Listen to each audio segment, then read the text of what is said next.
मित्रांनो, इतका creamy, चीझी, yummy दिसणारा हा व्हाईट सॉस त्याच्यामध्ये आपण नूडल्स डिप केलेत आणि ही रेसिपी मी पहिल्यांदा बनवतो आणि मी खातोय पण पहिल्यांदा. आय डोंट नो कशी होणार आहे. ठीक आहे ना. आता आपण काय करतो पॅनमध्ये टाकतो थोडंसं बटर, त्यामध्ये टाकतोय थोडं मैदा. हे सगळं टाकून मिक्स करून घेतो आणि थोडं-थोडं दूध टाकून आपण मिक्स करून घेणार कारण का लम्प्स नको यायला पाहिजे. ते झालं.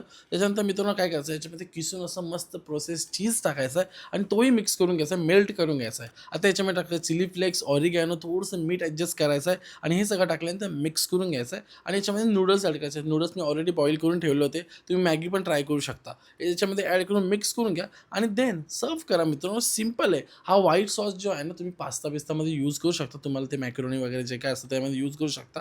मी नूडल्समध्ये ट्राय करतोय. आय होप ही रेसिपी चांगली झाली असेल आणि आय होप तुम्हाला पण रेसिपी आवडेल. एकदम सिंपल आणि ईझी रेसिपी आहे. व्हाईट सॉस पास्ता ज्यांना आवडतो त्यांनी ट्राय करू शकता. इथे व्हेजिटेबल्स तुम्हाला पाहिजे असतील तर बटरमध्ये व्हेजिटेबल्स थोडे टाकून स्टर करा, थोडेसे शॅलो फ्राय करा आणि मग याच्यामध्ये ॲड करू शकता. तुमच्यावरती आहे. बाकी एन्जॉय करा रेसिपी. आवडली असल्यास तुम्हाला माहिती आहे काय करायचं आहे? कमेंट करा पण मला काही चालेल.